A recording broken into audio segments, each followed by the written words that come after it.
Kia ora koutou, welcome to Top Talks, and this week we have with us Professor David Frame who is the Director of the New Zealand Climate Change Research Institute. Is that correct? Yes, got it. Well done. Awesome. Welcome, Dave. Big round of applause for Dave, folks. And Dave, you've had a bit of a checkered history, so if you want to maybe talk us through a bit of your background. Sure, yeah, I'm from Southland. I'm from just outside Invercargill, which I think is... he's from Northland, so he thinks that's pretty checkered. The far north, opposite ends of the country. That's right, and I must admit, Northland are always the team I like least in rugby, and I think it's just for that geographical reason. So I've never been there, actually. You should. So I guess my background is I did an undergrad degree in physics and philosophy, and then a master's in astronomy and astrophysics, and then a PhD in physics. And I went and worked, and this is where I first met Jeff, was going off to the Treasury and working there as a policy analyst, because it was a slightly unusual skill set. And obviously they don't hire economists anymore. So that was a really interesting experience. And then I went away to the University of Reading for a couple of years as a postdoc, and then I joined the University of Oxford and spent about 10 years there working on global climate issues. And I guess the interesting thing that kind of dawned on me partway through that was that it was unusual to have a background in policy and climate physics. So I suppose what I've sort of specialised in is the bits of climate science that I think affect policy and people's lives and so on, and the other disciplines I'm interested in, like philosophy. So I guess that's where I kind of come from, and I guess it's also why I have a slightly scattergun approach to the issues that interest me. And as many critical-minded people often end up, you're in that kind of unenviable position of having people who think you're not green enough and people who think you're too extreme. So I mean, climate change, really big picture. I mean, does it keep you awake at night? Does it concern you? Where do you think you? What would you like people to know about your position on climate change before we dive into the detail? I'm bog standard IPCC in a lot of ways. I think think it's one of the world's gravest problems. It intersects with a whole bunch of other of the world's gravest problems, like weak governance, like food insecurity, poverty, to create a really nasty future for a lot of people in the world. I guess I also am pretty much a pretty regular, I was at the Treasury, right? So I think markets are an efficient way to allocate goods and services under some conditions, but not under others. And you have government failure, and you have market failure, and you have all these sort of things. So I have a pretty standard liberal position, I suppose, on the global economy. Yet I think climate change is a really big problem. So I'm in a conjunction that is less populated than I guess I would have thought it would have been. A lot of the people who are most committed to climate change are determined that more markets aren't the right answer. And a lot of people who are most committed to, economic liberalism, political liberalism, are not that troubled by climate. So when you are troubled by climate, but you think that actually that more of the sorts of governance we have are part of the solution, you can find yourself a bit lonely at times. When you say we have, you mean like New Zealand's Western liberal democracy? The kind of I guess the sort of economist reader kind of approach, I guess. Is that close enough? Yeah. I don't have a party political home. No. So I'm a swing voter. Yeah. So. We don't ask on these things deliberately. We don't ask who you vote for, so that our experts can maintain their independence. But okay, so then so you know, obviously climate change, one of the big issues. Where do you think we sit in terms of our response, both as a planet and as a country? Right. Well, so the main end goal of stabilising temperature is what you need to do is stop emitting fossil fuel emissions into the atmosphere. You've got to get to net zero on fossil carbon, and that's fossil methane and fossil CO2. And if you do that, you'll be almost there. That's an almost sufficient condition for stopping temperature increase. Whether you do that fast or slow determines, and how much you burn on the way determines how much warming you get. At the moment, we've made aspirational plans to keep warming somewhere between 1.5 and 2, and we are not on course to deliver on those aspirations. That doesn't make it, that's not unique, right? The world makes a whole bunch of collective promises, the nations of the world via the UN, that it turns out it doesn't live up to. So make poverty history, a whole bunch of things. If you look down the list of UN resolutions, you see that it turns out that very often our intentions, our actions don't line up with our intentions. So I think one of the things we need to do is obviously we need to stop temperatures increasing. So I think we absolutely have to stop emitting fossil carbon. That's the main goal. It would be nice if we can live up to our aspirations. I don't personally think we're on course to do that, and I doubt we will. And then I think it's a question of limiting the damage as best we can. So that's as a globe. Yep. Just to get a bit depressing for a moment. Yep. Where do you see things heading as a globe in terms of temperatures before we get our shit together and actually act?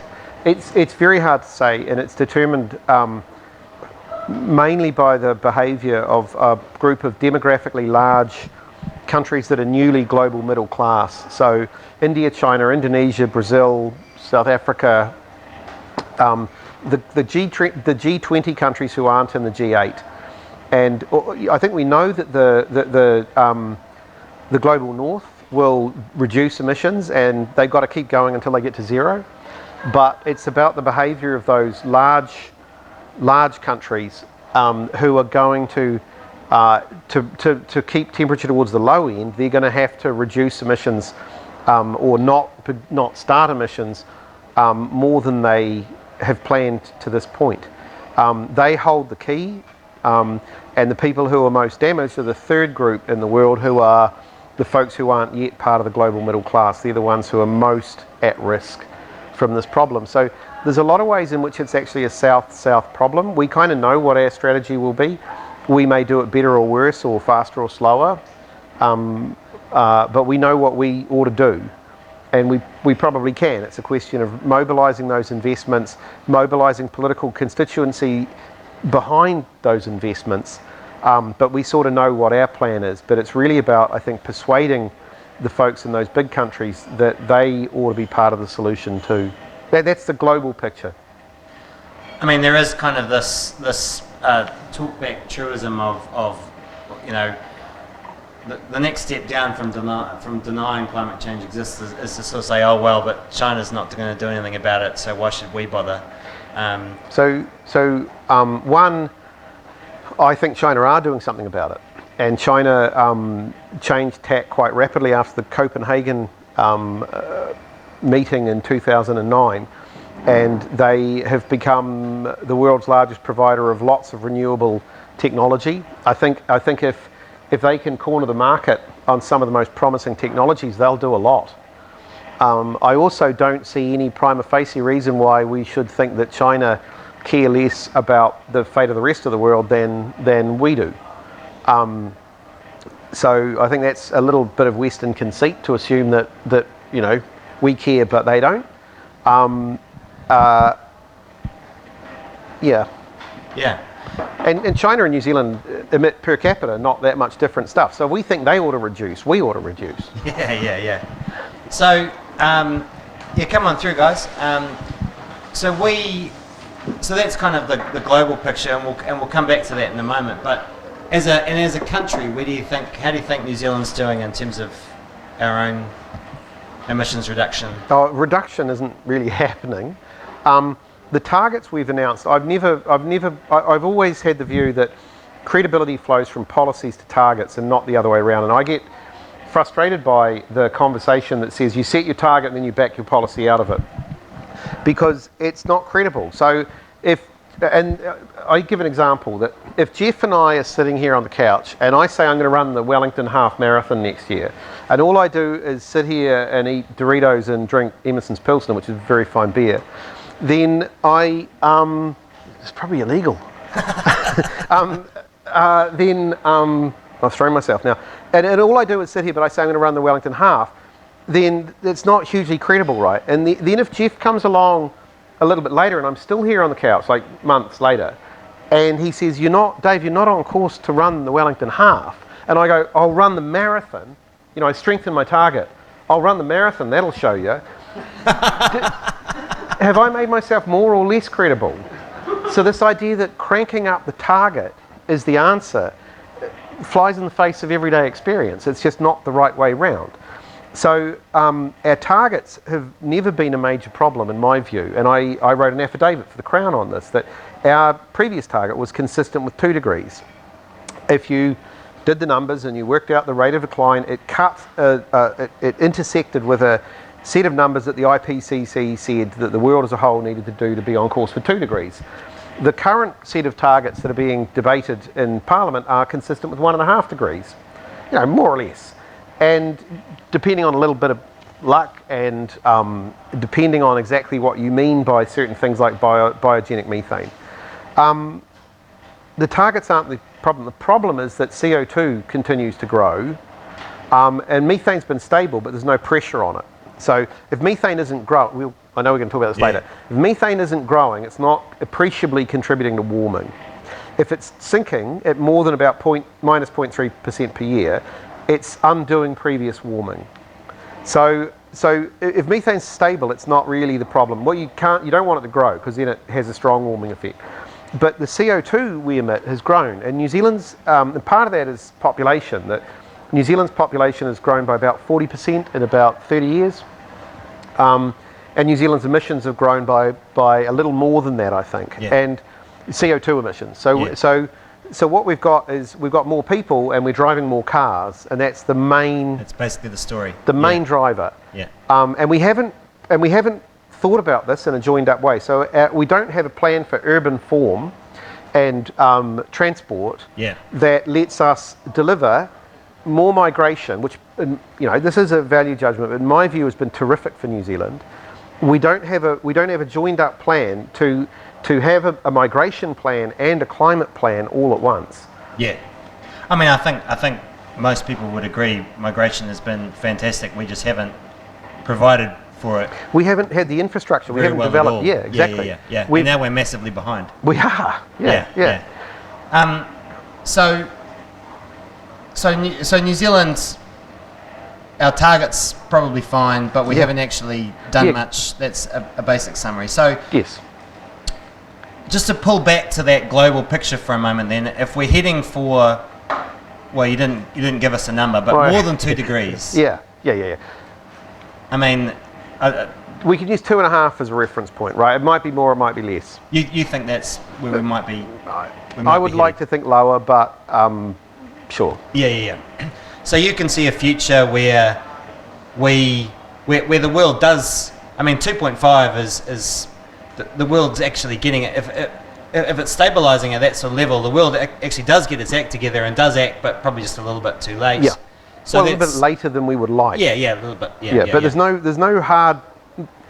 there is no evidence that there is a well-known hard soft threshold for global climate impacts. Yeah. In these numbers. So sometimes people posit this tipping points, but at the global level and the global parameters, you don't see it. There may be some in the cryosphere or something like that, but on the whole, you don't see that. So where these international targets have come from, 1.5 degrees, 2 degrees, they're policy targets, not science. They're social constructs. Yeah. So, okay, say we are headed for 2.5 degrees then. Should we be doing more to adapt as well as to reduce our emissions? Absolutely. And one of the things, New Zealand has long had knowledge gaps in the adaptation area where we haven't we haven't done a great job of investigating some of our vulnerabilities. We've just been awarded a grant from the Endeavour Fund to look at... Congratulations. Thank you. Yes, so we're very excited about this one, actually. It's in conjunction with folks overseas in the UK and the US, looking at the changing nature of extremes, both how much things have changed in the past, so how much of different risks are associated with the anthropogenic component of climate change, and then in the future, how extreme events and other risks are likely to evolve. And we've got some great collaborators, we've got some cool stuff already underway, and we're really excited about that. We think it'll help with some of these knowledge gaps here in New Zealand, and we're hoping that some of the other sciences, the biological sciences, for instance, which is the links with climate change in New Zealand's biology are probably understudied. We'd like to see those guys also kind of be able to build some capability and to fill those knowledge gaps so that New Zealand is in a better position to protect the things we care about. So we'll come back to policy on reducing emissions and adaptation at the end, but just before we move on to methane, which I really wanted to dive deep in with you. I'm going to need my second pint for that. Yeah, we can arrange that. Obviously, I mean, just for balance, there's two sides to the climate debate. As you say, you're probably somewhere in a very lonely territory in the middle. Yeah. But on one side, you have the deniers. Do you have any messages for them? They're wrong. I mean, it's really clear. The evidence is really clear. The best sentence in the last IPCC assessment, the big one in 2013, was human influence on the climate is clear. And it's right. Like the evidence for it is like Mike Williams, the director of Deep South here in New Zealand, he has a good analogy. He says that the deniers often try and pretend that the evidence for climate change is like an inverted pyramid. And if you take out that one piece at the bottom, it'll all collapse. But it's actually totally the other way up. That the evidence is like a pyramid, and you pull out a stone and go, ta-da, and nothing happens. All the rest of the evidence is still there saying exactly the same thing. So you might see one thing going on, but what about this? Yeah. And you're like, yes, so what? Yes, there is no credible, plausible story that matches the spatio-temporal history of the climate over the last 100 years that doesn't include a dominant role for greenhouse gases. And so why do we have these fucking geologists? It's geologists, isn't it? Oh, man. There's whenever you see in the media that there's a scientist or a group of 10 scientists that sign this thing saying this is all a waste. It's always geologists. But they're from the petrochemical industries, almost always. Oh, but not always. Geologists. But are you saying I'm not saying all geologists are bad. Some geologists are lovely, wonderful people. Yeah, I'm sure. I'm in a department that has geologists in it, and they're very fine folks. So you're saying there might be some... But there are some geologists. Geologists are overrepresented in climate deniers. So are astronomers, which, as a former astronomer, kind of appalls me. Yeah. But they have something in common. Are you getting confused with astrologers?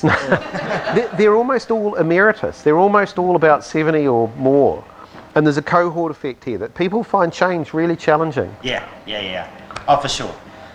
The quip about astrologers wasn't entirely wrong, because that moon guy, what's the moon guy? Oh, Ken Ring. Ken Ring, the moon guy. Is he still around? He's still around, and my aunties still love him. I'm sorry, aunties. And he's a denier. I couldn't believe it. Anyway, gutting.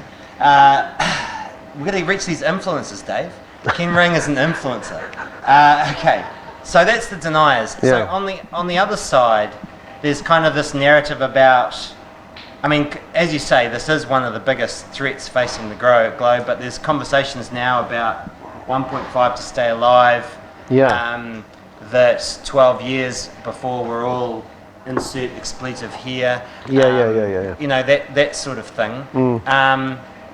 And I guess this kind of relates to your, you have a pessimistically optimistic view that we'll end up maybe about 2.5 degrees, and how do you think that's going to look as a world and all that sort of stuff. Yeah. But what would your message be to those who are wanting us to panic? So panic is not usually a good answer, right? Can you think of many examples in your life when panic was a really, really good idea?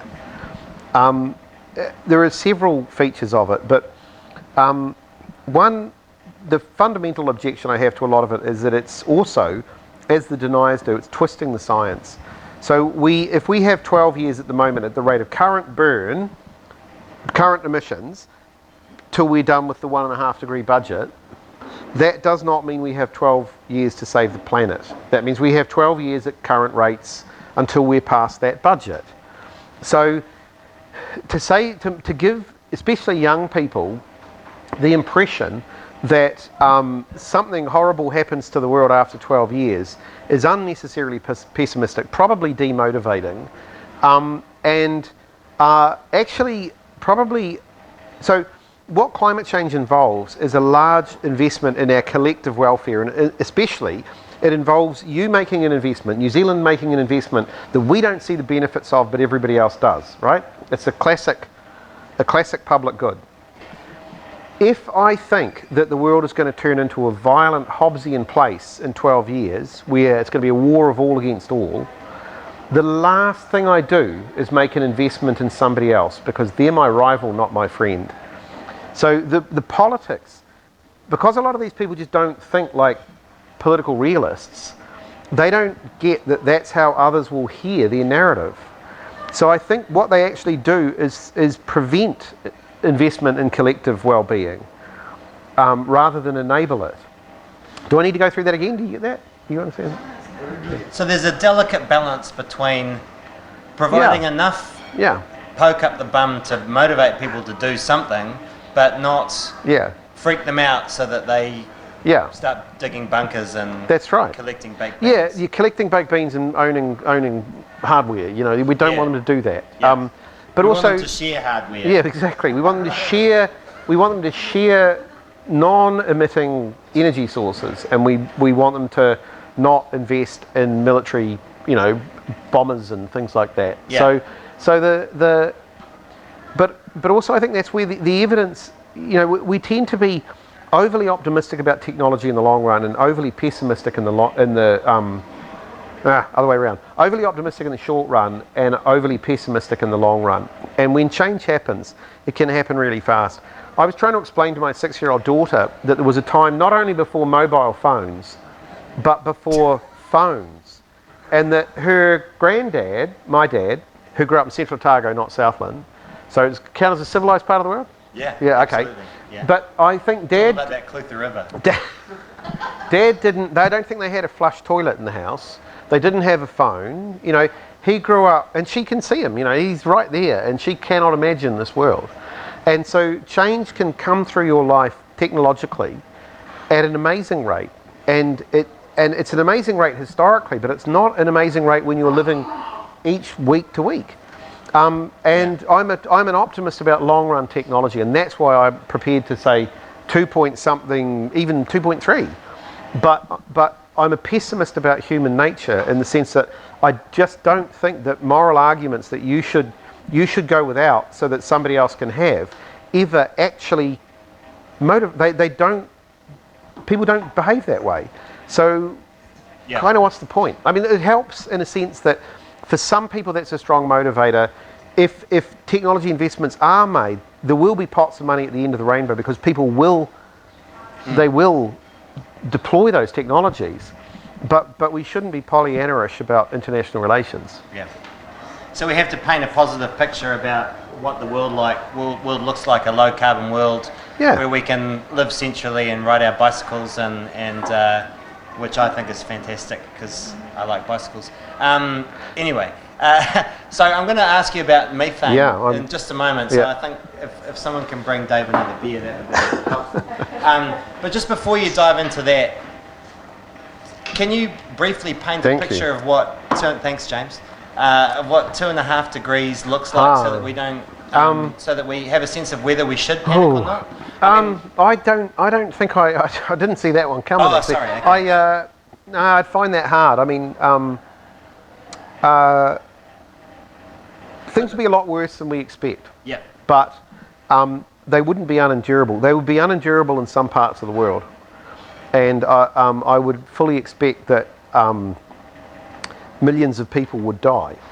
But I also don't, as a result of climate change, that wouldn't be the case if we stayed under 2 degrees. So I think that the number of deaths would go up.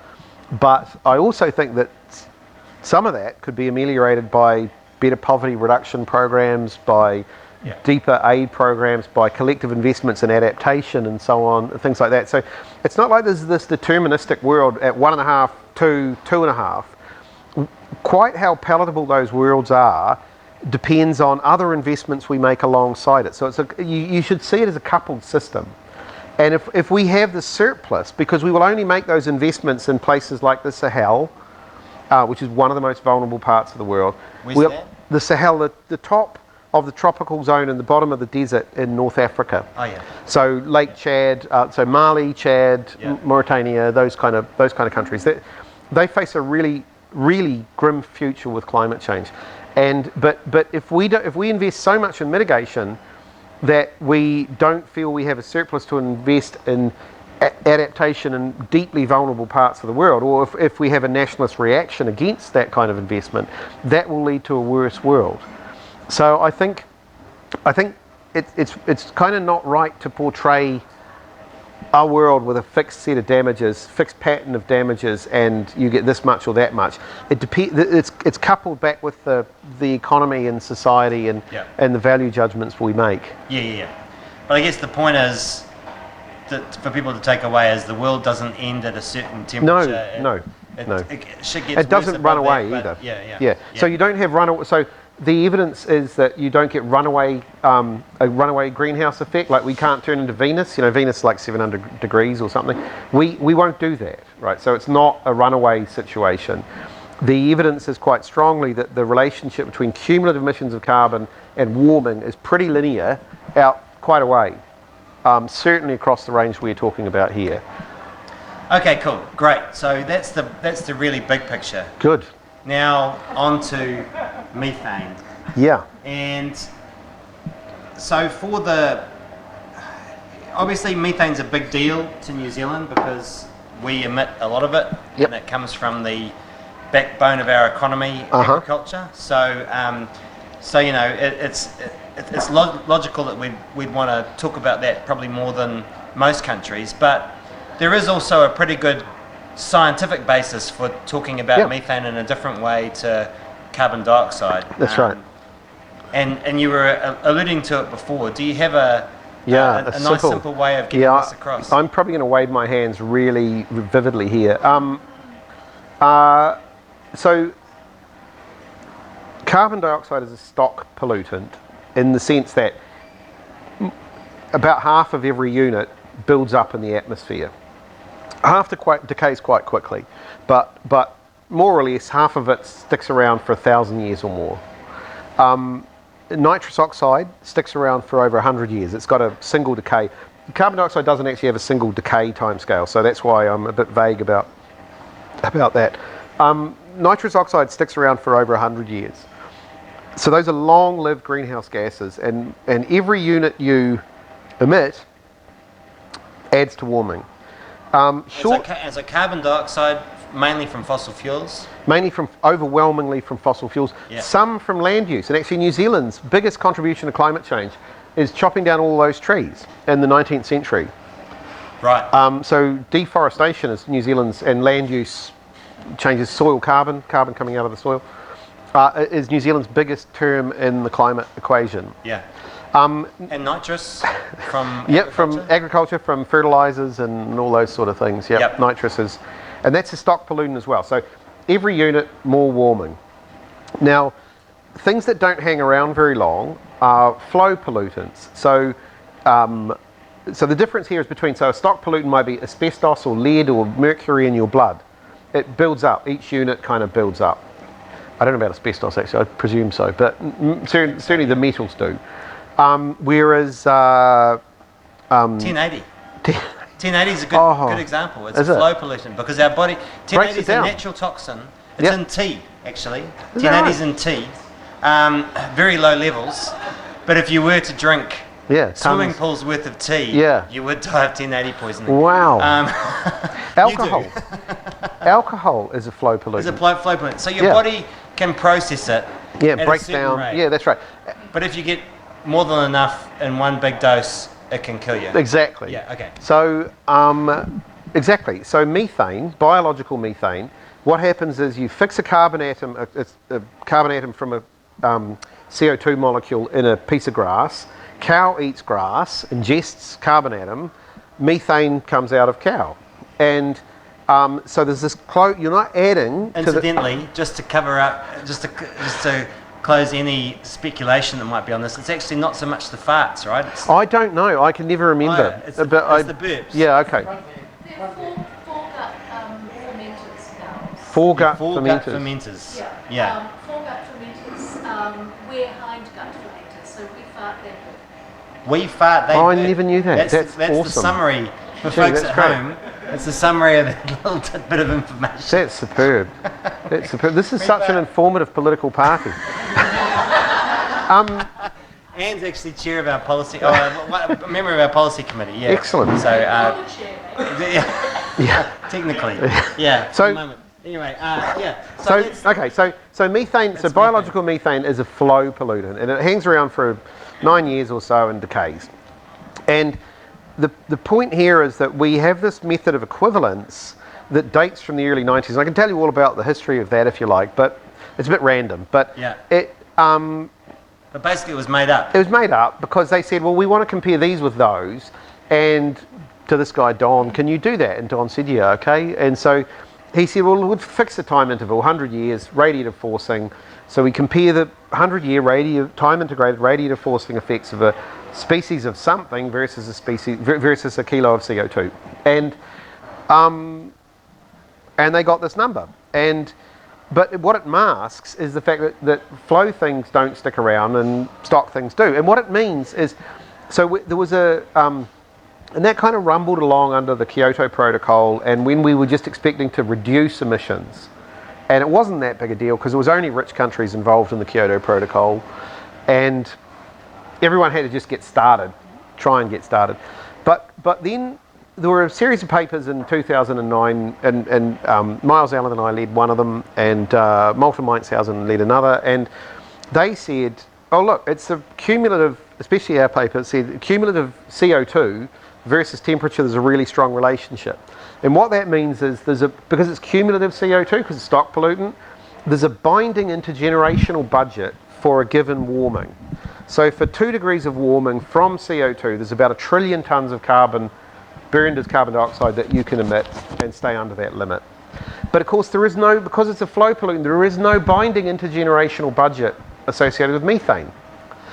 So if you are a rice grower, rice is the second biggest source of methane, and you've been growing rice this way for 1,000 years, and you keep growing rice that way over the next 100 years, you are not adding further to warming, you are simply replacing the warming that was already there. So it's just if we have more rice fields or more cows, then it goes up. And it's a steep, because it's a powerful greenhouse gas trapper, the relationship between increases or decreases in methane and warming are much stronger than what the equivalence says. So the issue with the traditional notion of equivalence is that it under-penalises increases in methane, and it under-rewards decreases in methane, and it overprices just a constant flow of methane. So we made, I mean, this point's sort of been understood for a long time, sort of. And we made the point a couple of years ago. Miles Allen, who's a colleague of mine... he's kind of a big deal. We think it's a big deal. No, Miles Allen's a big deal. In case you don't know, search Miles Allen on the internet. Yeah, he's a big deal, and he's mates with Dave, so therefore Dave's a big deal too. Does big dealness work like that? I mean... I'm trying to summarise okay. the whole of the scientific approach. Yeah, so, so anyway, so the point is... The point is people look at our emissions and go, holy shit, half of our emissions are methane, we've got to kill all the cows. Yeah, and we said you don't have to kill all the cows. And we said, in fact, what you have to do is if you have a fixed number of cows, it's not adding much to warming, like more or less, there's a little bit, but not much. And then you get on with the CO2, right, which is the main event, because that's the bit with the binding intergenerational budget. It's also the overwhelming source of climate change, and it's an even more overwhelming source of climate change since 1980. So it's the main event, and it's getting more main. And another big deal, Ray Pierre Humbert, Halley Professor of Physics at the University of Oxford. Oh man, Or her. he just doesn't read enough planetary climate texts. Sorry. Can we put things on the top reading list? Please do. So folks like Ray think, for instance, that as long as we're not making progress on CO2, it doesn't matter what we do with the other stuff. And I think the same. I think that's right. So taking care of methane is necessary but not sufficient. Taking care of carbon is virtually sufficient. Is right. Near as damn it. Okay. We shouldn't let methane grow, and nobody is arguing. Nobody, as far as I know, is arguing that methane should not be regulated by climate policy. So that's a common misinterpretation of what we're saying. People say, "Oh, you're just trying to give a free pass for dairy." No, we're actually saying you should much more steeply penalise growth in methane emissions. So I gave a talk to the feds last year, and somebody said, "Oh, we like what Dave says," and I said, "Don't be too sure about that, because if they had a spike in demand, I would say you can't meet it, at least not unless you cut methane from somewhere else." Yeah. Whereas at less than a latte per cow, which is the current proposal, you can totally meet it, and you get a lot of change. Yeah. Yeah. So we're arguing for a way of comparing methane to CO2 that has a lot more environmental integrity. We have warming targets, so we should back the accounting out of warming. We should look to limit warming. That's what we said we'd do in Paris. Yeah. And so what would that then give us for a methane target? Well, can I have a sip? Yeah. Absolutely. Well, that depends on. This is where I really want to do the hand thing, but basically, you can trade off a little bit of wind flexibility about getting to zero with a level flexibility on where you stabilise your methane. It's the only form of equivalence you can have. Can you say that last bit again? Yeah, that sounds like it's worth saying again. If you come down that fast on CO2 or that fast, right, so a little wedge there, you can balance that with a wedge in altitude on your methane. Okay. So that's CO2 with the wedge. Yeah. So if we cut methane, then if we cut our methane emissions, then we can take longer to get to net zero. A little bit longer. A little. No more than a few years. So this is one of the reasons why it's a little bit of a pointless conversation, because if you dither by more than about, globally, if you dither by more than about 5 years or something like that on CO2, then you blow away any effect like that from methane. So methane really is, it's pretty marginal. But so we argued, yes, it's fair to, it's totally fine to set a methane target lower than today's level, but the main action really ought to be on getting those CO2 emissions down. And this is where the frustration has been, how much of the debate about targets has been about the add-on and not the main event. So tell me what the plan is to reduce CO2, and tell me what the policy initiatives are, because it's the wrong thing to say to a political party, isn't it? But you're speaking generically. It's a rhetorical. Tell me. Yeah. So we have to. If transport's to play its role, we've a very good PhD student that Rafe Chapman and I have, Muhammad Arif Hassan, and Arif's work says probably need another $1 at the petrol pump to reduce CO2 from the vehicle fleet at about, to be consistent with the previous target, the minus 30 on 2005 by 2030 target. Yeah. So you could do that. We have seen real petrol prices that high before in the 80s. What does that do to, what does that mean in terms of a carbon price, $1 on petrol?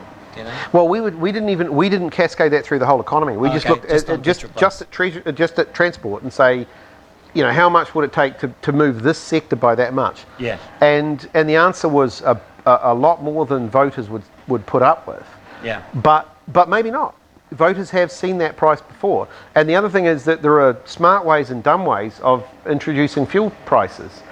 One of the dumb ways, which is very common, is that you subsidise petrol, which many countries do. And actually New Zealand's greatest contribution to climate policy is the underappreciated role we had in setting up Friends of Fossil Fuel Subsidy Reform, which is the sort of stuff that you would love, right? Like taking away all the negative prices on carbon before you put the positive price on carbon. And Tim Grosser deserves a pat on the back for that. He does. Good job. Oh, well done, Tim. Yeah. That's the first time I've said that sentence. Well done, Tim Grosser. So do the negotiators, actually. They're probably, point here is that, what was the point? I'm drifting a bit. It's hard to act on carbon, but we got normally the time you want to take off those subsidies on petrol is when the Treasury is feeling the burn at the top of a commodity price cycle.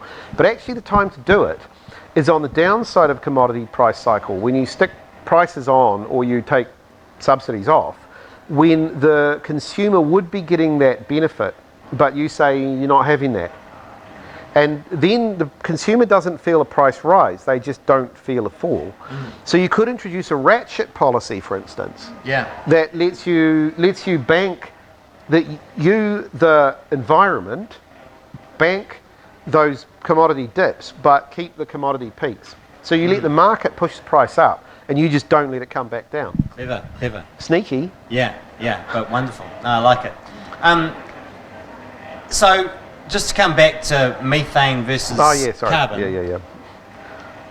I mean, it all sounds fantastic in theory that we should be. So our goal should be to stabilise methane, maybe reduce it a bit, but we have to get to zero CO2. We have to get to zero CO2. Yeah. So the trouble is that we've got these targets that we've agreed in Paris and under Kyoto and all this sort of stuff.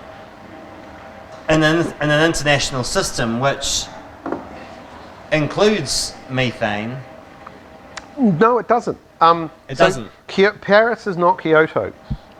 Paris had a whole bunch of rules, and it spelled out a whole bunch of stuff about how you were to do things.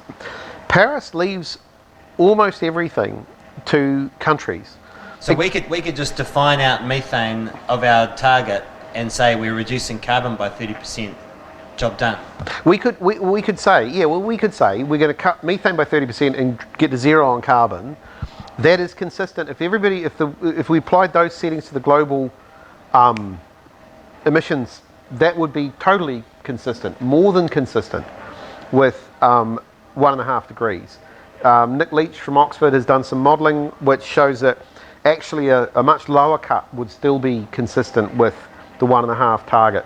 Depending on how you define biological methane emissions in the global databases and all these other things. But basically 30% cut in methane and zero on carbon is a perfectly respectable policy from a 1.5 degree world perspective. But our 2030 target includes... If we do that, so it's not a line, if we delay on CO2, well, that's different, isn't it? Because then we start to chew up the budget a bit more. Well, no, I'm thinking if we've got this 2030 target that we have to, which was minus 10% on our 1990 emissions. Is that right? Something like that. The number's the same, but the trajectory is different. So it's yes, it is, but what it mainly is minus 30% on 2005. So that suggests a steeper rate of decline than minus 10 on... It's like a roof. If you look from one side of an angled roof to the other, you can say it's flat. But if you look from the peak down, it's angled. And it was defined on the angle, not flat. Flat was the flat interpretation was given by environmentalists who wanted to chuck rocks at it, which is totally legitimate because it was the same number. But there was an implicit rate of change that it implied that was not captured by that interpretation. But don't we have to deliver on whatever that 2030 target is? Don't we have to deliver that target on a system which equivalises methane to carbon dioxide? I don't think so. I don't. When did Kyoto targets the whole Kyoto thing ended? Kyoto's gone, yeah. Yeah. A long time ago. I don't think that the rule book on Paris is anywhere near that deterministic. Right. Okay. And that's my impression from Adrian Macy. He, Yeah. We'll get him to view the video and comment. Yeah. No, I mean this is an interesting debate, right? Because Because some say that if we continue to exclude the energy-intensive industries that currently get a break, Yep. and we give methane a free ride, that we've got no chance of meeting our targets. But what you're saying is we could potentially redefine our targets. No, I don't think we want to play accounting. Playing funny buggers with the accounting is not the right way, right? We all took the high road in the Cricket World Cup final, where we said it shouldn't be decided on some false accounting sort of principle. What we could do is say our heavy industry will take the same hit as all other rich countries' heavy industry, and then when and if they live up to their commitments, we'll be living up to ours. Yep. We will increase the price on carbon to a level consistent with, Say Europe. Fine, great. Which would be at least double what we are now. Double, yep. More, yeah. I think. I hadn't realised the exchange rate was so high until I went there recently. It was brutal. Yeah. Yep. Yeah, so Europe is streets ahead of us on carbon pricing at the moment. But they have lots of exceptions too. Right. They have, one of the reasons I got grumpy with Jeff a couple of years ago about the article you and Paul wrote, Paul Young, on the flaws in our ETS, because actually all the carbon regulation systems in the world, including the European ETS, have had major problems getting started. Less so now, where there are we've discovered all those problems and we know what not to do. But two, there are other clubs to join. There are other people to fit in with. But the European one initially started with an allocation phase so we moan about grandparenting and things here, but they started with this allocation phase where they said normally they would, measure, do the inputs thing and come up with their national inventories. They said, basically, how much carbon do you emit for the allocation round? Because you're going to get it grandparented. Now, I'm going to say lots, right? Loads, absolutely. And people did. And eventually, a few years later, it was found out quite how much this, I don't know, how would you describe that? Larceny was my word. Do you have a better word? A rort. Rort, yeah. So it's certainly playing funny buggers with accounting. So when that was discovered, it was the permit price dropped. And then they did it again in the second round. It was remarkably similar.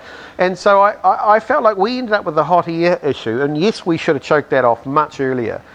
But much bigger and allegedly better systems than ours faced exactly the same problems for exactly the same reasons, about fears about competitiveness, unpicking by special interests and all these other things. And I think gradually we'll move away from that. We should expect it and we should forgive it in those large countries that I talked about. They're going to have to do it with per capita incomes in the teens of thousands of US dollars as opposed to twice that in our case. So we ought to be aware that's coming, and that's one of the things that will make emissions reduction less effective than we hope. Still haven't given me a number for what you want to see methane reduced to. Oh, can I give you a band? Yeah. I'm going to say about, I would say minus 15 to minus 30. Okay. That's Did you take a photo of that somehow? No. I was just checking the time. So that is a bit lower than where the government is going right now. I just think that I mean, a bit less lower, a bit higher. The reduction is less. Yeah, a little. But it also, I don't get why we're going to promise minus 47, which is a spuriously precise number, given the absence of action in this particular area by other countries. We could do more later. And one of the things about Paris that is in there is a ratchet that you're not supposed to undo targets. You're supposed to only ever crank them up one way, right? This is the negotiation, not a telethon. So we ought to start with what we think we can do, without ruining New Zealand, and then work through. And there's an obvious area here for bipartisan, cross-party collaboration on something like that. And then get on with the hard bit. Remember, the hard bit is the CO2. Yeah. An extra buck at the fuel pump for that sector alone. Yeah. So why not spend your political capital there, and leave the bit you don't need to do less, leave it more alone than why spend all your capital there? Well, yeah. I don't want to have a conversation about this, but the question I've been asking recently is, given the fresh water reforms going on as well, Yeah. which is going to do way more than the climate proposals. Yeah, I agree. Yeah. Why did the government put all their political capital into sorting out the carbon I side agree. of things when With the actually water, fresh so, water yeah. is a way bigger deal? So I kind of agree, and it's an easier sell in the sense that New Zealand internalises the costs and benefits of its freshwater decisions. Yeah, and by the way, at the same time, we would blow what they're planning to achieve on nitrous, on nitrous and methane. Yeah. Water. So that's where I would have the target shadow where you're going a little bit, and because on a flow pollutant you can, and a stock pollutant you can't, and a flow pollutant you can. If it turns out things are better in the sense of less methane than you thought, why not mop that up then? So one of the other intertemporal political capital issues that I think is real is that James Shaw and Jacinda Ardern are eating too much of the political capital pie by setting the most ambitious target they can now and not leaving anything for future Labour Green governments to do.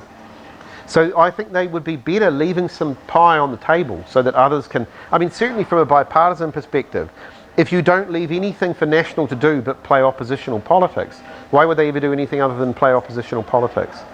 You know, bipartisanship also is a commitment to a process and not to an outcome.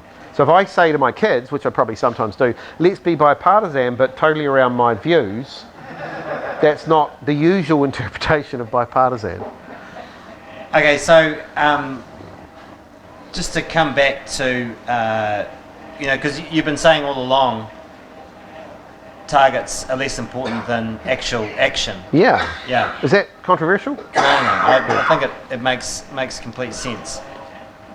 What would you be actually doing now on carbon and or methane or agriculture? I'd be proactively trying to form carbon clubs, which I think New Zealand is part of. So carbon clubs, you set up regimes, for instance, border trade adjustments, things like that. Carrots for people who are inside the mitigation tent or who are undertaking strong mitigation. Sticks for people who aren't. I'd be testing out the WTO on that. I'd be increasing the price on carbon. I'd be thinking very hard about. Now we don't have that many point sources, and it makes it hard to do what Britain did. Britain had a whole bunch that were quite old, shut them down. But they've done a lot more than that as well. 10 years ago I could say that, and it was pretty much all they'd done. I think they have done a lot in the meantime. But I'd be looking to work with the big point sources, and I'd be trying to find a decarbonisation pathway for those industries. So Fonterra and its coal, for example. Fonterra's coal bugs me much more than Fonterra's cows. Yeah. And I would be looking to carrot and stick them out of that. So I'd be looking to co-fund alternatives to coal, and I'd be looking to price the crap out of them if they didn't do the right thing. From what I've heard, pretty much if we had a carbon price that was in the league of where Europe did now, I heard $60. Yeah. So they would be pretty. Pretty quickly they shouldn't be allowed to do that. And the other thing is that the other thing I'd do is levy a fee on the. So if they're building a boiler in Timaru now, that they think that makes sense at $25 a tonne, but not at 60. But I think that the average price over the lifetime of that boiler is actually going to be more like 80. I would charge them the difference. I don't see what's wrong with that. It's because a similar idea to what the government's doing with the feebate, trying to increase the cost of petrol cars and reduce the cost of electric cars. Exactly. And if you do that with a dozen point sources around the country, you could make some significant inroads. And where there are the odd exception like steel or aluminium, and obviously aluminium is close to my heart, then I would form a giant subsidy scheme. No, I would. What I would do is I would think about they get electricity from Manapori rather than a coal-fired power station. They are one of the cleanest aluminium providers in the world. So I would look to try and think how they can leverage that, what they can do with it, how we can help them not leave. Well, apparently, if we just charge them for the lines from Manapuri to Tiwai, then because at the moment they're paying a share of the charges of the trunk line, the grid to Okaia. Oh wow! Where I'm from. Yeah. They shouldn't pay for that. Yeah, no. And that's the one Southland versus Northland thing that I'll agree with you on. But the other thing is, I would also try and what was I going to say? I've lost that train of thought now. You've thrown me by saying something nice about Southland. Steel's a bit similar, and I think the case. I think they should go around and look at these industries that do get the special energy intensive deal, and try and figure out a decarbonisation plan for them. And I also think that the just transitions idea is a really good idea, but I think it's really hard to know, because venture capital's hard, and because knowing what future skills are required is hard. It's really hard to know to make it stick. So everyone can kind of agree on general principles, but it's actually quite hard to make it happen. But I think that the spirit of that is worth pursuing, and it would be a bad outcome to have a few failures and then go, let's just bin it, because then I think the people who would suffer from that are the people who will lose their jobs because of mitigation. You know, and all that will do is actually seed a new generation of denial. Like my experience is that the most climate denying places that I've been in New Zealand is the West Coast, and that's because of the coal. That's because of the legacy there. Your mileage may vary, right? Okay, it's time for questions, folks. For Dave, have we got any questions? Yeah, I'll pass you the mic.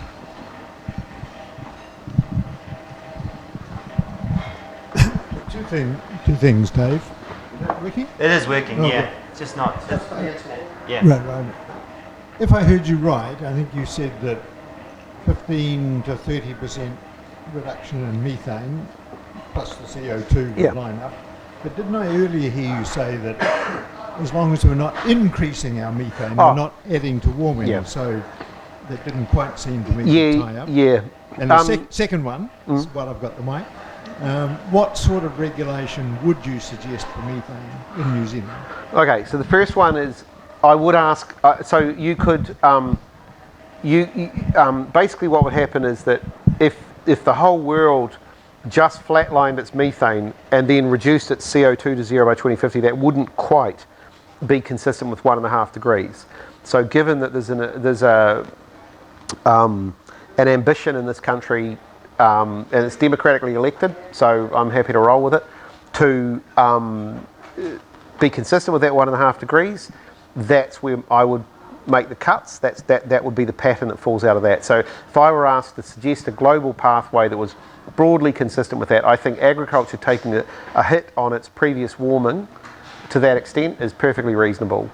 On the second one, I think there were two really good, thoughtful, sophisticated approaches developed last year by the Productivity Commission under Murray Sherwin and Jeff Lewis and those guys, and under Simon Upton's crowd at the Parliamentary Commissioner for the Environment.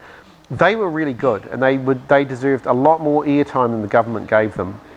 And one of them was sort of short-long. The Productivity Commission was sort of a short-long split. Remembering that the Montreal Protocol was a short-long baskets. It wasn't one basket. So that was a short-long split. That made sense. Simon Upton's one was more or less a fossil in a land sector. Yeah. And either of those, both of those are worth developing. They're worth thinking about. What delivers the best outcomes for New Zealand. Can I jump in there? Yeah, sure. The really interesting thing about Simon Upton's proposal is his big concern is that we are going to end up in 2050 still chugging out fossil fuels and have just offset it with planting trees and buying overseas purchases. Yeah, but because we've got so much marginal land, we can just keep planting trees and chugging out fossil fuels But the trouble is that land is then locked up in perpetuity, right? To hold the carbon. Exactly, and Yeah. so there are people, many economists will say, so that's the right answer. If the marginal costs, if that's the right answer from a cost perspective, that's the right answer. But I think that does two things to future generations. It absolves ourselves, our generations, of the responsibility to decarbonise. It others it to them, and then it takes away all that land from them forever. So from an intergenerational equity perspective, we take away two options, or rather we don't deliver on something we know we need to do, and then we take away future options from them. So I agree with Simon on that. I think, like I say, I thought both reports and their treatment of this issue were really good. They weren't we would disagree about a bunch of stuff, but it doesn't. It's a hell of a lot better than jamming it all in the ETS and just doing it the way Kyoto was done because the Europeans would like us not to kick up a fuss, which is what I'm scared the current trajectory really is. I'm just going to throw in a supplementary here. Can you convince the rest of the world? Because it is you, right? I mean, it's you that's having this conversation in international meetings and other people. Yeah. Can you convince the rest of the world that methane needs to be treated differently? We've convinced the science community of the basic arguments that we have made, right? Nobody has pushed back on the science. What we need to do, I think, is get things like Simon and Murray stuff out there and go, look, there's another path up the mountain. And the other thing we need to do, and I think this is where New Zealand is going to lead right now, is if we go to the COP with a non-zero biogenic methane thing, people are going to say why, and there'll be a bunch of European voices, mainly from Climate Analytics and those guys who are Climate Action Tracker, who are very keen to control the process, and they will say, because they've done it wrong. And I'm hoping that the climate research community can basically say, because this is also consistent with that 1.5 degree world. And actually the priorities that a lot of physicists have on this, that actually it really is all about the CO2 until we get very near whatever temperature. And then if you reduce methane, that's great, it all lowers temperatures. If people get to hear us, especially, so the current way of doing it, jamming it all in one box and saying it's GWP 100 carbon equivalents, would imply that countries like Kenya have to undo a lot of their warming, while countries like Germany don't. And that's morally wrong, in my view. And we need countries like Kenya to understand, and we've thought about this way more than any other country, and we need countries like Uruguay, Thailand, Kenya to understand that this accounting system is a legacy project, and that it shouldn't be necessarily part of that going forward. If the world has an open and honest conversation about it and settles back on this way of doing things, okay, but the point deserves to get heard. Cool. Yeah. You got another question? I think. All right. Yep. Just a question on industrial heat or industrial gas. Yeah. Do you think we're better to transition to, say, electrification, or can we produce gas on a renewable basis and that's going to be all right? What was that last bit? I missed it. Can we produce gas on a renewable basis and therefore continue to use gas as a form of industrial heat? Biofuel. Yeah. I don't know is the short answer. I mean, I'm not close enough. I think once you get close to the technological side of things, there's a hell of a lot of devils in the detail. I'm not close enough to those specific technologies to know. And the thing is that technologies vary from place to place. Their effectiveness, their role, things like biofuels in Iowa shake down differently from ones in the tropics where you get much higher energy content. So, sorry, I don't know. I'm going to jump in with an uninformed answer though, but because the government's been focused on green hydrogen. Oh, yep. And I kind of, I got the tingling on the back of my neck from it just because it felt a little bit picking winnerish, and I do, we seem to have Not there's anything wrong with picking winners. No. If Valerie Adams. yeah. Backing winners is absolutely fine. But I mean, there is a bit of it's almost because Japan's into it that we're into it, and I think there's a good conversation to be had about biofuel as well in the context of New Zealand, where we can grow stuff. Yeah, I agree. I agree with all that. I think one of those is going to be the answer. And we need to take a balanced approach. There might be more than one answer. I mean, there are. I hear quite a lot on electricity for small vehicles, hydrogen for larger vehicles, and people have talked for years about biofuels in aviation.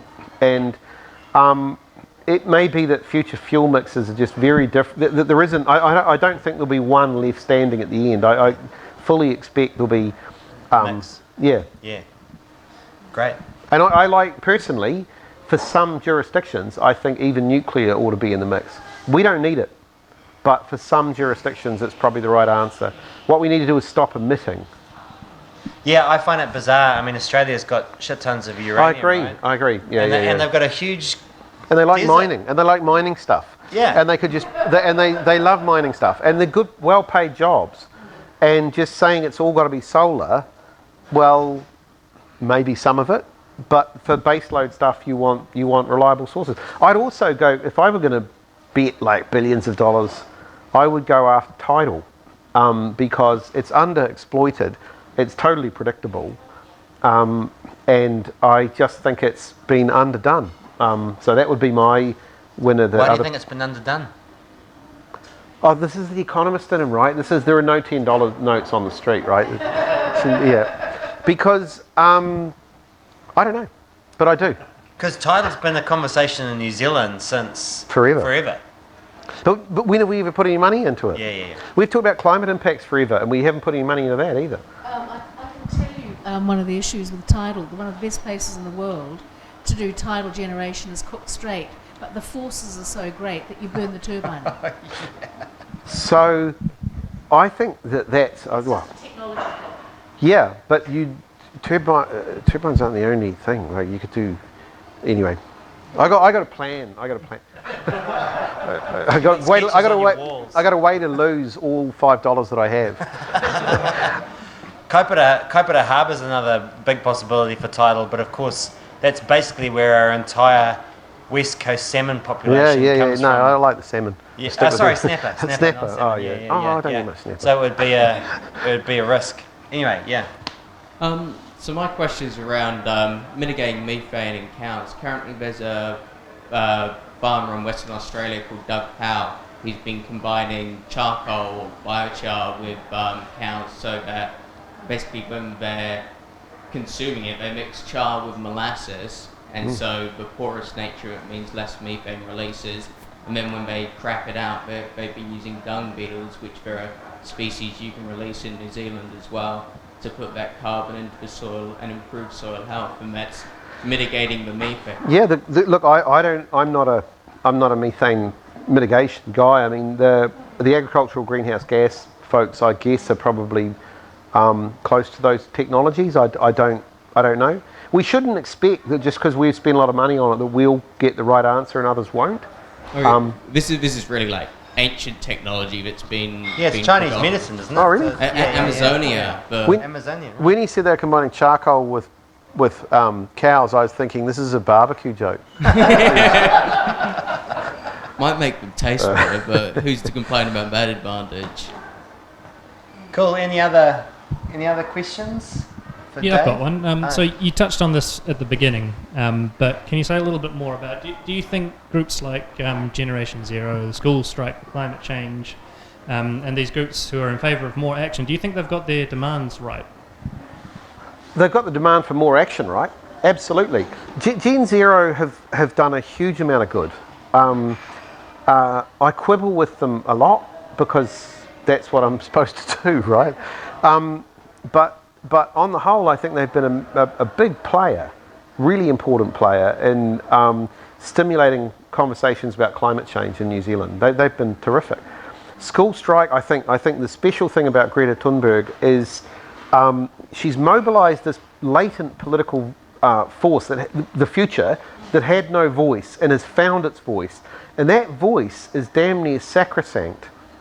You cannot, the deniers cannot chuck rocks at school kids the way they can at everyone else. Now, I know people have been brutally rude about it, but they've been much less brutally rude, and they can't be brutally rude about their grandkids and all these other, they have constraints. And I think that's been massive. And I don't think we've, you know, that's, it's still playing out. They don't have a coherent set of demands. They shouldn't, they're kids. At Parliament, I stood well away from the speeches because I thought it's just going to annoy me. But the basic mobilisation of these voices in favour of change is their value, and it's huge. And you know, my 6-year-old wants to come along next time and talk about commons problem. We've got a little game we invented to show the tragedy of the commons. My 11-year-old wants to be a hedge fund manager because that's how he rolls.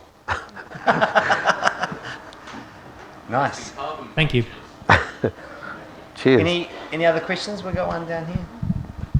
I thought the discussion on the stock versus the flow and thinking about mercury versus alcohol in your body was really helpful. How much effort should we be putting into taking mercury out of our bodies? The CO2 reduction stuff. Yeah. That is a great question. That's actually the flip side of the historical responsibility argument, or it's at least another dimension in it. We tend to talk, and this is another thing that bears on this business of planting trees rather than mitigating. So thanks for raising it. It's that we tend to talk about the trees to plant as is doing that instead of reducing CO2. What we should do, I think, is some fraction of reducing that CO2 and then undoing previous warming through these trees. So maybe the trees belong to previous generations and they discharge their obligations to live within that budget. So we could think about the problem quite differently, but there's no a priori reason why morally speaking we own that sink and we can use that sink instead of doing something. So yes, that's that ought to be part of the mix. What about other things like what is it called, like ocean seeding or the... Yep. All those are good things too.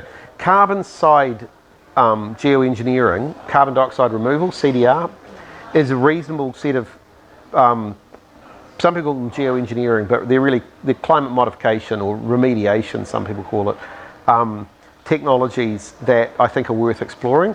The solar side are not. I don't think squirting sulfate particles up to cool temperatures, you're not offsetting the same thing. You'll have ocean acidification, you've got termination effects. You also play hell with the global hydrological cycle, so that's a bad idea. But all those things are, all the CDR side I think is well worth exploring. The story I sort of alluded to with the Amazon and biochar, but the story is to simply say is the Spanish went along and found these bountiful garden cities which were mostly built upon biochar and putting this carbon into the soil because it's mostly clay soils in the Amazon. Then they escaped. They left smallpox there, and when they came back 5 to 10 years later, they didn't find anything there. All they found were these gardens, and the guy was called a liar. But what actually happened, because of so much CO2 being pulled out of the atmosphere because it was so bountiful, is it caused a mini ice age in Europe, and that's what you can find in the climate records. I've heard that. I've never read the papers behind that, so I don't know what I think of that. But I certainly, it would need to be a large area effect, but there's no reason why not. You know, I don't know of any reason why not. But I suppose with the cows, I was suggesting as a way to achieve that without disrupting the land use as it is now. Quite possibly, yeah. I've got an incoherent question, Dave. Sorry about that. It's something to do with how much of this is a technology problem. Oh, yeah. How much of this is a pricing problem, and how much of this is a social attitudes problem, and how much, if there's any residual, is it a policy problem? So I think it's a policy problem about sending the right signals to make it a technology problem, which is the sort of thing that human beings are good at solving. And it's a policy problem via a pricing problem to send signals about that technology investment. And then I think the behaviour change comes on the back of that. So if you look at the eradication of slavery, which was a pernicious but all-encompassing institution until the coming of the fossil fuels, basically, it was eradicated in the places that had railways in the 1820s, in the same order, and there's this natural experiment in the United States in that sense. So places where you could have free labour that moved to cities and got involved in manufacturing, did. But the mopping up of slavery, the getting rid of it in its vestigial places, was something that took that behaviour change and social attitude shift to get rid of it. But the enablement, the preconditions of success were the fossil economy. If we didn't have mechanical labour, we would still have most people working on farms or in primary sectors or mines or something like that, and we would probably still have some form of unfree labour. So that's a slightly Marxian perspective, but I think that they are coupled, and the mopping up is done by social norms. But the enablement of really better futures is technology. But what can bring that forward is policy and price. But just given the fact that, as Dave says, there are some scientists that that refuse to believe in climate change, who tend to be much older. It does show you that there is definitely a social dynamic to this as well. But there's also an age profile. If I meet somebody who's 70, they may well not like what I do for a living. If I meet somebody who's a kid, they often are really excited about it. Except my son, obviously, who wants to be a hedge wants to be a hedge fund manager. Yeah, fair enough too. Yes, sir. G'day. Sorry if I actually came late, so if you're answering this question again, then I apologise to everybody else here. I just had a question for, obviously there's the people that make the argument that bigger countries do more emissions and they're more responsible and we can whatever. Do you, I don't know how to ask this, do you have a policy on how you would interact, if you made it into government, how you would interact with those countries like the United States or Australia? So Dave's an expert. He won't be in government, thankfully. So that's us. But I mean, in terms of, from your perspective, you've already given your answer, which I actually agree with anyway. So perhaps do you want to? Well, I like carbon clubs. I think try and create common border arrangements. Work with countries that are doing progressive things on climate policy. It depends on national circumstance. If you've got a very rich country who's not doing anything on climate change, you ought to ask kind of why. So there are normally 3 distributional principles that are considered relevant to this problem. One is polluter pays, which we all accept when it's our pool that somebody's weighing into, right? The second is ability to pay, that it seems reasonable to ask people who have more to do more. And the third is beneficiary pays, where we ask the beneficiaries of fossil fuel industries to help foot the bill.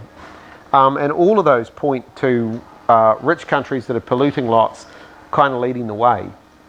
And so in practice, while Dave's thinking of the next thing to say, how that would work is, the way we run GST, right? If something's produced here, we whack GST on it. If something turns up at the border, we whack GST on it too. Other countries have their own forms of GST which they take off at the border. So if we're exporting something, we don't charge GST on it, right? So you can basically set up a system which says, okay, if we're importing something from Europe where they have a similar carbon charge to us, we'd say, okay, the BMW car from Europe is already paid for the carbon, so it's the same price here as it would be in Europe, But if you're importing something from dirty, stinking America, which is, cars do they make? Ford? They probably don't make any Fords anymore, but just say for the benefits of this conversation, would say, okay, we're going to charge a Ford car from America 25% more than we'll charge the BMW from Europe, because in Europe they've paid for the costs of the climate emissions. In America they haven't. I'm glad you didn't choose Volkswagen. Yeah, Volkswagen would be a terrible choice, wouldn't it? Because they've been cheating. Yeah. They've been cheating on that exact point. So that kind of, Yeah, that would be an example of a policy. Yeah, and of course we don't make any cars here, but if we did make cars here, then they would be paying the carbon charge too. But the point Dave made earlier is that and we were discussing earlier, is that the charge that we put on pollution in New Zealand is currently about half of what you see in Europe. So we're actually behind the leading countries in that respect. Yeah. Any final questions? Yes. Earlier you mentioned sort of leading a carrot on a stick for leading companies like Fonterra away from the coal industry and stuff. What are some of the biggest obstacles you see in that sort of area? Well, I can tell you one of them while he's thinking. Is actually getting the electricity lines to the Fonterra factories, or the supply of biomass to the Fonterra factories. That's a massive thing. And if you've got, who's going to pay for that? Because they're a massive, and building an electricity line that can handle that kind of electricity, that's a big capital cost. In supplying biomass, then you've got to set up a supply system around that. The other thing is that things like coal have a value because you can just stockpile it. Whereas the things like electricity, you're sucking a lot of electricity out of the grid all of a sudden. So it's thinking about it as a bit of a system, and I think government can do that. Government have an attitude to electricity especially that isn't fully market-based, and that's an opportunity for you guys actually to do more perfect market stuff that would actually help with some of these, even things like rainfall in the Southern Alps, where if the hydro lakes are low or high, it's hard to send a signal to consumers because of our norms around electricity and what sort of thing it is, and actually tidying some of that up is an opportunity. But there are lots of things you could do. I think, and one of them is just simply finding people a difference, because if they're making a decision now that commits them to emissions for 50 years or 30 years, and you think the average price on carbon will be higher than the one that they're using as a sort of shadow price, then I don't see why you couldn't use a stick as well as a carrot. Sadly, I don't think Fonterra will be building any more boilers in a great hurry. For a variety of reasons. Basically their volume of milk is probably going to be shrinking for a little while because they've been performing so poorly. One last question today before we wrap up?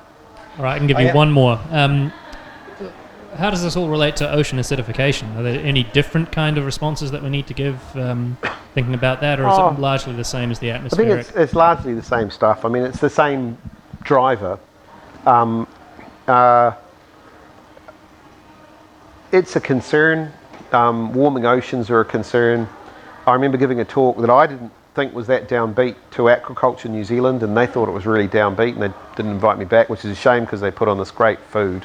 But there are real challenges around that, I think.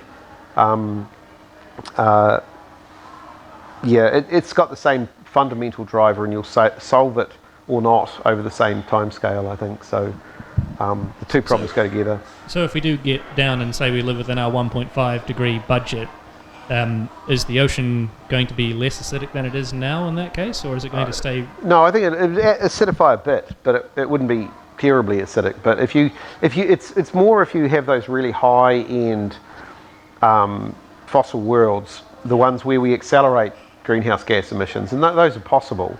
That would be where fertility rates track upwards again, where there's but are coupled with economic decline. So people have more kids because they're uncertain about the future, and so the economy tanks. And there are no investments in energy efficiency, and everyone's just sort of looking after themselves and adopting have as many kids as possible so that 2 or 3 of them might last kind of. If you end up in that kind of pretty awful world, you could have some very high emissions.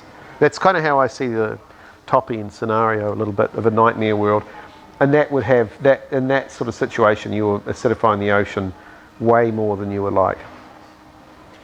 And so just to finish on a vaguely depressing note. Yeah. But just to bring it back to that kind of sort of conversation about, having one eye to adaptation as well as to mitigation.